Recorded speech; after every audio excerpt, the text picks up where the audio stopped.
할렐루야, 좋으신 하나님께 영광 올려드립니다. 여러분 모두를 우리 예수님의 이름으로 축복합니다. 오늘도 여호와 이름입니다. 하나님이 반드시 저와 여러분 삶 가운데 함께 하실 것을 믿습니다. 자, 시편 27편 7절 말씀부터 14절 말씀까지 오늘 묵상합니다. 기도합니다. 영광과 감사를 우리 하나님 앞에 올려드립니다. 온 마음으로 하나님을 사랑합니다. 오늘도 하나님께서 준비하시는 여호와의 일의 날이 되기를 사모하며 기다립니다. 주의 보혈을 의지하사오니 우리의 모든 죄와 허물을 사하시옵소서. 종을 낮추시고 겸손하게 하시고 오직 말씀의 도구만 되기를 원합니다. 시편의 말씀들이 열려져서 다윗의 삶과 그 신앙과 하나님의 은혜를 사모했던 그 놀라운 신앙의 경험들이 우리에게 그대로 나타나기를 또한 원합니다. 오늘도 말씀을 통해서 친히 말씀하여 주시고 하나님의 선하신 뜻을 보여 주시옵소서. 예수님의 이름으로 사모하며 기도합니다. 아멘. 자, 오늘 말씀은 수요 예배로 드려지는 말씀입니다. 우리 교회에서는 수요 예배가 되고 이제 영상으로 여러분들에게 전하게 될 텐데요. 7절 말씀 보면 여호와여 내가 소리내어 부르짖을 때에 들으시고 또한 나를 긍휼히 여기사 응답하소서. 너희는 내 얼굴을 찾으라 하실 때 내가 마음으로 주께 말하되 여호와여 내가 주의 얼굴을 찾으리이다 하였나이다. 주의 얼굴을 내게서 숨기지 마시고 주의 종을 노하여 버리지 마소서. 주는 나의 도움이 되셨나이다. 나의 구원의 하나님이시여 나를 버리지 마시고 떠나지 마소서. 내 부모는 나를 버렸으나 여호와는 나를 영접하시리이다. 여호와여 주의 도를 내게 가르치시고 내 원수를 생각하셔서 평탄한 길로 나를 인도하소서. 내 생명을 내 대적에게 맡기지 마소서. 위증자와 악을 토하는 자가 일어나 나를 치려 함이니이다. 내가 산자들의 땅에서 여호와의 선하심을 보게 될 줄 확실히 믿었도다. 너는 여호와를 기다릴지어다. 강하고 담대하여 여호와를 기다릴지어다. 아멘. 오늘도 이 말씀은 분명 우리에게 응답이 되고 은혜가 되고 회복이 될 것을 믿어 의심치 않습니다. 자, 여러분, 위기의 시대에 그럽니다. 왜 그럴까요? 왜 사람들이 이 시대를 위기의 시대라고 그렇게 느끼겠습니까? 여러분, 어떤 시대가 위기의 시대일까요? 바로 믿음이 깨지는 시대입니다. 좀 먹을 것이 없고 가난해도 믿음이 견고하면 가정에서 부모와 자녀와 부부 간에 나라와 백성 간에 믿음이 견고하면 그 시대는 살만합니다. 그런데 여러분 보세요. 생명을 살려야 될 의사들을 믿을 수가 없는 시대가 되었습니다. 응급실을 찾다가 차 안에서 죽는, 어떻게 이런 일이 이 시대에 세계에서 10번째 잘 사는 나라에서 일어나고 있습니까? 교사와 학생 사이의 큰 문제가 바로 불신입니다.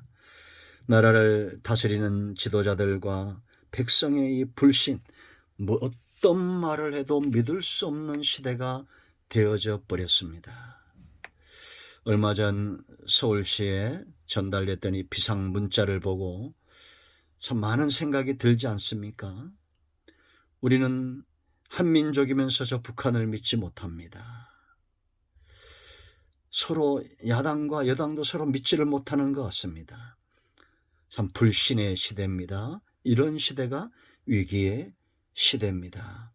그런데 여러분 다윗 보세요. 13절 말씀 보면 내가 산자들의 땅에서 여호와의 선하심을 보게 될 줄 확실히 믿었다라고 말합니다. 다윗의 믿음이 더 깊어지고 더 견고해진 겁니다.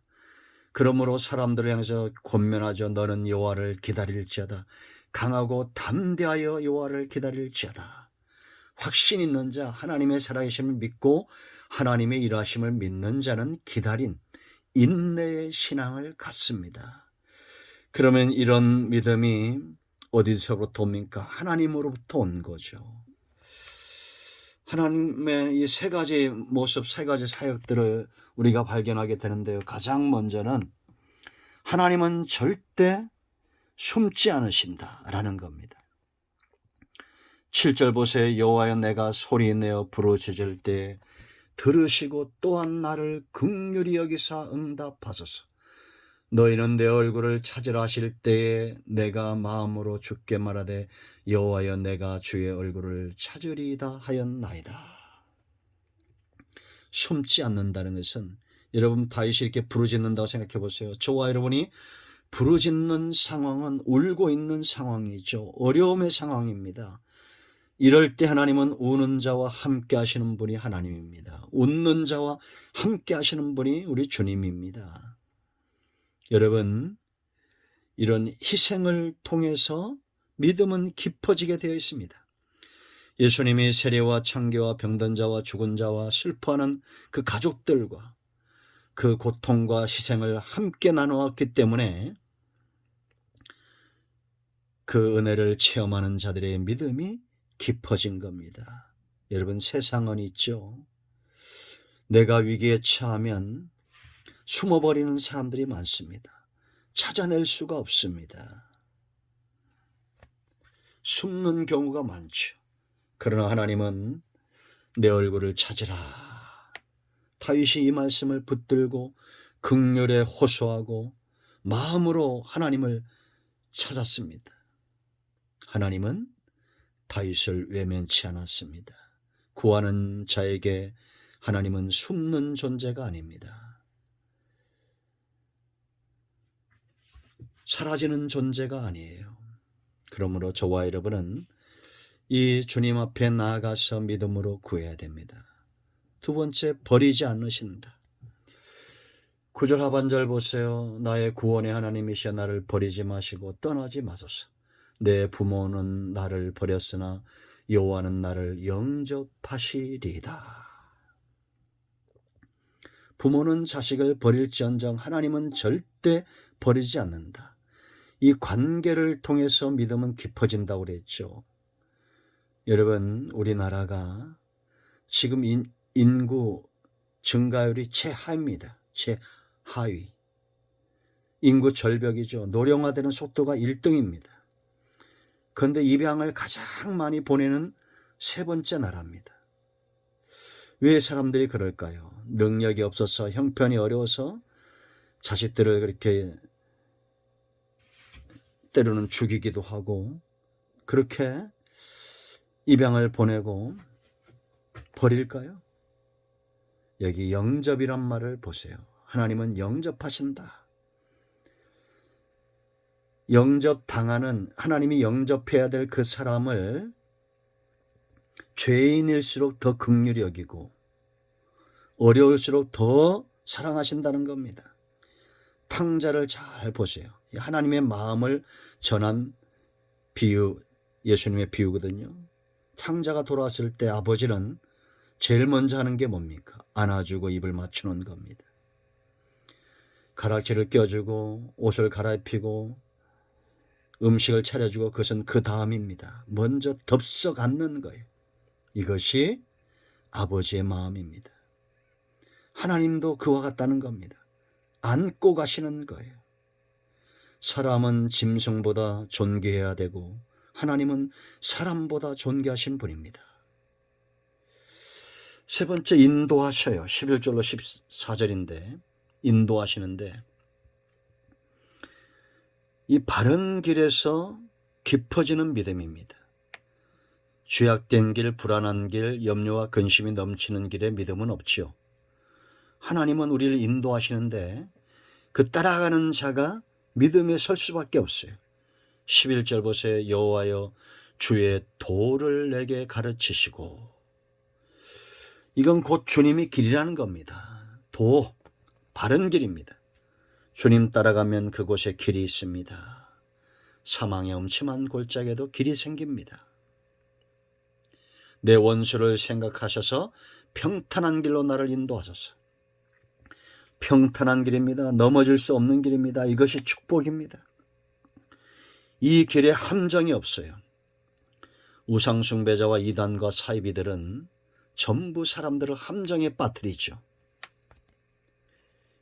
잘못된 겁니다. 12절 보세요. 원수에게서 보호하시죠. 내 생명을 내 대적에게 맡기지 마소서. 위정자와 악을 토하는 자가 일어나를 치려 하매니이다. 하나님만이 도움이 되시고 하나님께 이미 도움을 받았기 때문에 이런 간구가 나오는 겁니다. 경험이죠. 그 하나님의 인도하심은 선한 역사입니다. 13절 보세요. 내가 산자들의 땅에서 여호와의 선하심 그랬습니다. 선한 인도예요. 그러므로 우리가 믿음에 서는 겁니다. 악한 자들에게서 악이 나오고 선한 자에게서 선이 나오는 겁니다. 여러분, 저와 여러분이 이런 하나님의 속성, 하나님의 일하심, 그 하나님의 성품을 체험하여 믿음이 견고하게 서기를, 확실히 믿었다라는 고백이 저와 여러분의 고백이 되기를 축원드립니다. 기도합니다. 하나님을 기다립니다. 나의 주 나의 하나님을 믿음으로 기다립니다. 이 말씀대로 되기를 원합니다. 우리 가운데 마음이 상한 자, 병든 자 치유하시고 회복시켜 주시기를 원합니다. 예수님의 이름으로 축복하며 기도합니다. 아멘. 할렐루야. 나사렛 예수 그리스도의 이름으로 모든 문제는 해결되고 병든 자는 치유되며 병만은 떠나가며 어둠의 새들은 물러갈 것을 선포합니다. 아멘. 오늘도 응답이 우리 가운데 임하였습니다. 아멘. 할렐루야.